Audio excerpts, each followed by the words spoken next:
they know, like, if something crazy is going on, if they send it to me, I'll make sure it get out there, like, as far as this 50.com is concerned. Yeah, yep. And those other properties. So they sent it to me. Really kind of felt like those photographs was not happening because of Cassie. I felt like they was happening because of Puffy. Right. Oh, it's open season on Diddy. And if anyone is making the most of it, it's 50C. Diddy has been forced into hiding following the recent string of allegations against him from Cassie's lawsuit to close comrades blowing the whistle on his nasty business over the years. It's been a PR nightmare for the hip-hop mogul. However, what most people don't know is that Fif was on to Diddy before anyone even knew about the skeletons in his closet. Back in 2010, Fif jumped on an interview and spilled the deets on him.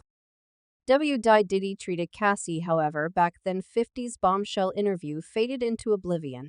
But now the landscape has changed. Diddy no longer holds the same position in the industry he did back then. And it seems like everyone has something to say against him, especially 50, who could very well become the reason for Diddy in an orange jumpsuit. Just what crucial evidence did Fif get his hands on? And is it enough to land Diddy in jail? Let's find out. Puffy's like a bitch.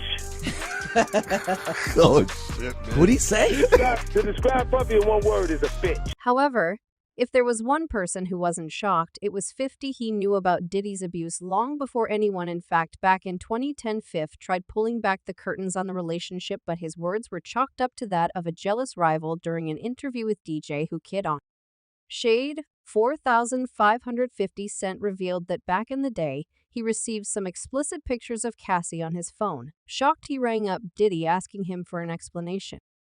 Send me the girl pictures, like pictures of this girl, like, not the shit that y'all saw. Worse, way worse. Wow. Oh, you kidding me up? Like penetration pictures and... Nah. Instead, Diddy turned the tables on Fif, questioning him on how he got his hands on those pictures. But Fif didn't know, though. Unaware of the source, a lingering intuition told Fif that something was not right. Even I called the nigga, I said, yo, you fucking with this girl? Like, you really, like, you like her like that? And he was like, yeah, that's my girl. I'm like, all right, I'm gonna send you something. You look at it, you call me back. I sent him the photos, the pictures and everything. And the nigga called back and was like, yo, thanks, man. Yo, I really appreciate that. Yo, where you get these shits from? It dawned on him that the sender likely intended for those pictures to become public. And given his rivalry with Diddy, the sender thought that Fif would be the best person. While the interview was buried at the time of release, it surfaced once more following Cassie's lawsuit, forcing everyone to pay heed to F's warnings. Given all that's been revealed about Diddy, there's no doubt that he took those pictures. According to Cassie's lawsuit, brother Love would force her into intimate encounters with Matt Lee escorts. He would hire male hookers, drug them and Cassie, and film the encounters, all the while pleasing himself in a corner. The gravity of these accusations paints a deeply troubling image of Diddy's behavior and raises serious questions about his actions and the impact on those involved. Diddy most likely kept these pictures to blackmail Cassie. It's why Cassie stayed with Diddy for nearly a decade. What's even more shocking is that fans should have suspected something when he offered Cassie a 1-0-year music deal. It's most likely that Diddy ed the deal to rope in Cassie before trapping her in a cycle of abuse. The only thing I really ever looked at was like, dang, I always looked at like, what if she just came to him because she wanted to be an artist and she thought that she can sing and he thought that she was beautiful, and instead of entertaining what her dreams were about in her eyes, he wanted to date her and made her his girlfriend. So it's like, that's.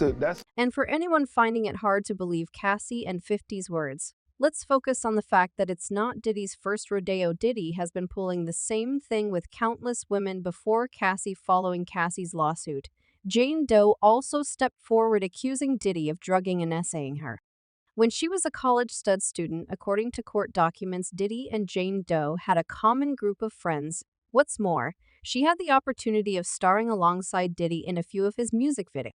While the relationship between the two had been professional, things took a turn in January 1991 when Jane was on a holiday break in New York. During her stay, she reluctantly agreed to dinner with Diddy at Harlem's Wells restaurant. Now, Jane wanted to wrap up the dinner and head home. However, Diddy had other plans. He forced Jane to accompany him to his music studio in his car. It was only when Jane stepped out of the car at the studio that she realized that Diddy had spiked her drink since she caught.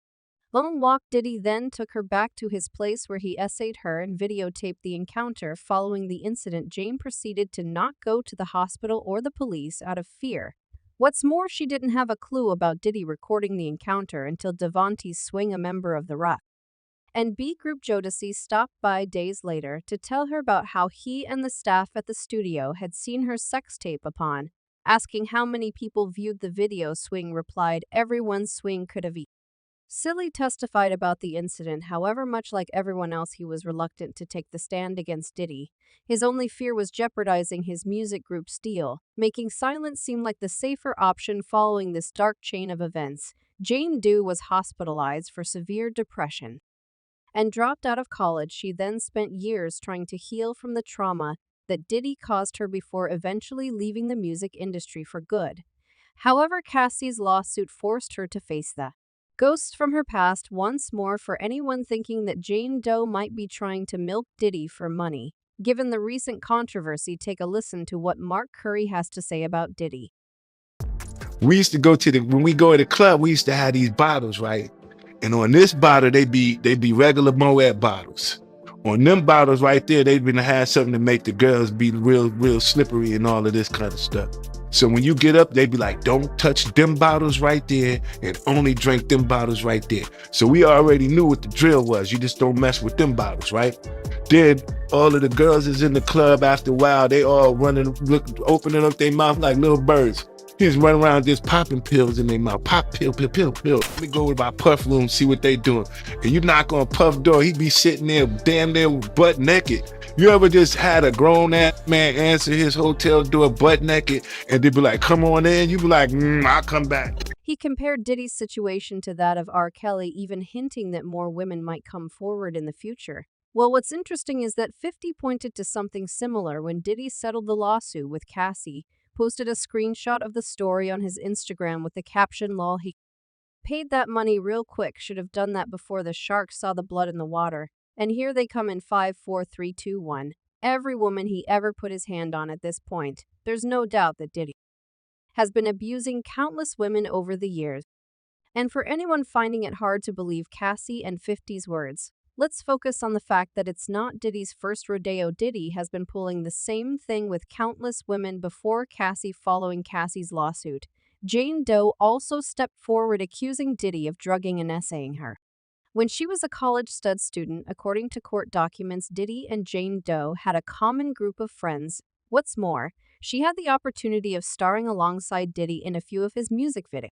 While the relationship between the two had been professional, things took a turn in January 1991 when Jane was on a holiday break in New York. During her stay, she reluctantly agreed to dinner with Diddy at Harlem's Wells restaurant. Now, Jane wanted to wrap up the dinner and head home. However, Diddy had other plans. He forced Jane to accompany him to his music studio in his car. It was only when Jane stepped out of the car at the studio that she realized that Diddy had spiked her drink since she caught.